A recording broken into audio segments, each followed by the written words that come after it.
నమస్తే, welcome to Aadya TV. నేను మీ స్వర్ణ. ప్రస్తుతం మనతో పాటు ఉన్నారు సినీ క్రిటిక్ విజ్ఞాన్ గారు. హలో విజ్ఞాన్ గారు. హలో విజ్ఞాన్ గారు. ఈ కన్నుల పండుగగా అనిపించట్లేదు సోషల్ మీడియా ఓపెన్ చేస్తుంటుంటే 3 ఎల్లో కలర్ షర్ట్స్ లో, రైట్? అదేంటి కిసికే బాయ్ కిసికే జానా సినిమాలో రామ్ చరణ్ గారు, వెంకీ గారు, సల్మాన్ ఖాన్ గారు. ఫస్ట్ సాంగ్ స్టార్ట్ అయినప్పుడే వెంకటేష్ సల్మాన్ ఖాన్ గారిని చూసాను. చూసిన తర్వాత ఇంత రిలీజ్ అయినప్పుడు యాక్చువల్లీ నా సర్ప్రైజ్ చెప్తా విను, నేను ఎలా సర్ప్రైజ్ అయ్యానంటే, చూసిన తర్వాత తంబులో ఆయన వెంకటేష్, పూజ, సల్మాన్ ఖాన్, రామ్ చరణ్ అని రాశాడు. నాకు ఇంకా ఇది 3 నిమిషాలు ఉంది, ఎప్పుడు వస్తాడో తెలియదు, లాస్ట్లో వస్తాడో ముందు వస్తాడో తెలియదు. ఒకసారి అలా ఫార్వర్డ్ చేద్దాం, లేదు అసలు ఆ సర్ప్రైజ్ ఏంటో చూద్దామని చెప్పేసి చూసాను. స్టార్టింగ్ వాళ్ళు డ్యాన్స్ వేయడం నీట్గా అట్లా, పూజా హెగ్డే అందరూ మంచిగా ఉంది, నిండుగా ఉంది. ఫ్యామిలీ టైప్ సినిమాలు అంటే ఎలా ఉంటుంది colour combination yellow gold mix shirts లో ఎంత అందంగా ఉన్నారో ముగ్గురు, దిష్టి తగిలేలా. సో ఇట్లాగే నీట్గా ఉంది. ఆయనది ప్రొడక్షన్ కంపెనీ మన సల్మాన్ ఖాన్ గారిది, వైఆర్ఎఫ్ నుంచి. సో అక్కడ వరకు వచ్చింది, చూసాము. నెక్స్ట్ ఇంకా ముందుకు వెళ్తుంటే తర్వాత ఒక్కసారిగా సడన్ గా రామ్ చరణ్ ఎంట్రీ ఇచ్చేసేసరికి ఎంట్రీ చూసారా? యాక్చువల్ గా నాకు హిందీ వాళ్ళు ఎందుకే నచ్చుతారు, ఎందుకనంటే జనరల్ గా మన దగ్గర ఎలా ఉంటుంది, మనల్ని మనమే హైప్ చేసుకోని అనుకుంటారు. సినిమా అంతట్లోనే హీరోనే కనిపించాలనుకుంటారు మన దగ్గర కొన్ని సినిమాలు. బట్ వాళ్ళు చూడండి, సల్మాన్ ఖాన్ ని ఆ సినిమాలో రామ్ చరణ్ ఎంట్రీ చూస్తే ఎంత అసలు. ఈ విషయంలో నేను ఒప్పుకుంటా. ఇప్పుడు రామ్ చరణ్ ని పక్కన పెడితే ఫస్టే సల్మాన్ ఖాన్ గారు కూడా ఫస్ట్ వెంకటేష్ గారికే ఇంపార్టెన్స్ ఇచ్చారు. అసలు ఎంత గొప్ప విషయం అంటే, నా ప్రొడక్షన్ హౌస్లో నేను పని చేపిస్తున్నాను కాబట్టి నేనే ఎలివేట్ అయితే వీళ్ళు ఏమనుకుంటారో, పైగా సౌత్ వాళ్ళు నా గురించి తప్పుగా అనుకుంటారేమో. నా స్టార్ ఇమేజ్ నాకుంది, కథలో నా పాత్ర ఏంటో నాకు తెలుసు. అఫ్ కోర్స్ అతనిదేం తక్కువ కాదు, అతని పాత్ర కూడా ఉంది. అండ్ ఆయన సౌత్ నుంచి వచ్చిన ఒక పెద్ద హీరో. అండ్ నెక్స్ట్ ఇక రామ్ చరణ్ ఇప్పుడు గ్లోబల్ స్టార్, RRR నుంచి ఆయన రేంజ్ వెళ్ళింది. పైగా వాళ్ళ డాడీ నన్ను మర్యాదపూర్వకంగా తీసుకెళ్ళి గాడ్ ఫాదర్లో చేయించాడు, పే ఆఫ్ లాగా ఇప్పుడు ఆయన నాకు ఇచ్చాడు. ఇట్లా ఆ గౌరవాన్ని ఆయన పెట్టుకొని సల్మాన్ ఖాన్ గారు నిజంగా ఫస్ట్ బతుకమ్మ సాంగ్ చూసుకుంటా, ఇప్పుడు స్టార్టింగ్ మొత్తం వీళ్ళేగా, వీళ్ళందరిని చూపించి తర్వాత ఆయన ఎంట్రీ సర్ప్రైజ్గా ఇచ్చాడు. సో అండ్ అది పూర్తి తెలుగు సాంగ్ అనుకుందాం. ఇంకా ఇది ఏంటమ్మ సాంగ్ విషయానికి వస్తే సగం ఇటు తెలుగు సగం హిందీ, మొత్తం పాయల్ దేవ్ పాడింది, తనే మ్యూజిక్ కూడా. So nice.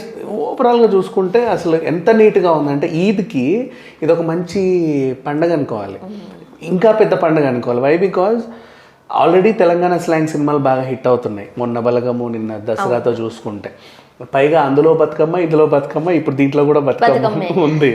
So and Bathukamma సెంటిమెంట్గా కూడా బాగా హిట్ అవుతున్నాయి మూవీస్. నెక్స్ట్ ఈద్కి సల్మాన్ ఖాన్ గారి సినిమా రావడం, హిట్ అవుతుంది అని గ్యారంటీ ఉండడం, అది ఎప్పటి నుంచో ఉంది. కాకపోతే సుల్తాన్, బజరంగి భాయిజాన్ ఇలాంటి సినిమాలు చేసినప్పుడు, దబంగ్ లాంటి సినిమాలు చేసినప్పుడు మాస్ క్లాస్ అంటే అది వేరు కదా, ఆ లెవెల్ వేరు. ఇప్పుడు చిరంజీవి గారు అయినా సరే, ఇంద్ర, ఠాగూర్, స్టాలిన్ ఇవి వేరు. ఇప్పుడు వచ్చే బోలా శంకర్ వేరు, అంతేనా? అదంటే ఒక family type of drama. So ఆ రకంగా చూసుకుంటే ఈయన కూడా సల్మాన్ ఖాన్ గారికి ఒక మంచి ఫ్యామిలీ ఎంటర్టైనర్ దొరికింది ఆఫ్టర్ లాంగ్ టైం అని చెప్పుకోవాలి. దాంట్లో మళ్ళీ ఆయనతో పాటు చేసిన హీరోయిన్ భూమిక, ఇప్పుడు వెంకటేష్ గారి కాంబినేషన్ అదే కదా. అండ్ నెక్స్ట్ అలాగే పూజా హెగ్డే, పాపం ఆ పిల్లనేమో ఐరన్ లెగ్ అంటుంటే ఏదోలాగా ఇక్కడ ఈ సినిమాతో హిట్ కొడుతుందిలే, పాపం పద్ధతిగా ఉంది, బాగుంది. నెక్స్ట్ అలాగే మిగతా సైడ్ ఆర్టిస్ట్లో కూడా మన తెలుగు వాళ్ళు అంటే ఈవెన్ పని చేసినప్పుడు కూడా అందరు కలిసి ఎంత బాగా పనిచేశారో అని చెప్పుకోవాలి. ఈ సినిమా నిజంగా మొన్న పఠాన్ సక్సెస్తో ఎంత బాగున్నారో బాలీవుడ్ వాళ్ళు, ఇప్పుడు దీంతో మళ్ళీ 1000 కోట్లు ఎంజాయ్ చేస్తారు. 100% అది కనబడుతుంది. ఓ పక్క హిందీ, మనం 2 స్టేట్స్ చూసినట్టు, ఓ పక్క హిందీ, ఇంకో పక్క ఒక తెలంగాణ స్లాంగ్ లో ఒక అమ్మాయి, ఇద్దరు ఉంటే ఎలా ఉండబోతుంది, వీళ్ళ ఫ్యామిలీ ఏంటి, వాళ్ళ ఫ్యామిలీ ఏంటి, క్లీన్ ఫ్యామిలీ డ్రామా. ఆ వాళ్ళు వస్తారు, వీళ్ళే వస్తారు అనేది లేదు, క్లాస్ వస్తారు, మాస్ వస్తారు అనేది లేదు. అంతే, అందరూ వస్తారు, కుటుంబం వచ్చి చూసేలాగా నీట్గా క్లీన్గా ఉంది. ఆ ఫ్రేమ్ కూడా ఎంత అందంగా ఉన్నాయి, కలర్స్ కానీ వాళ్ళ డ్రెస్సులు కానీ చాలా బాగున్నాయి. బతుకమ్మలో అన్ని పూలు పెట్టినా కూడా బతుకమ్మ అందంగా కనబడిందంటే వాళ్ళు ఎంత బాగా చేస్తుంటారు చెప్పు. సో ఆ రకంగా చూసుకుంటే అంత బాగుంది, A to Z. దీంట్లో అసలు క్లీన్ యూ సినిమా ఇది. అదే యాక్చువల్గా చెప్పాలంటే నేనైతే అక్కడే పడిపోయాను.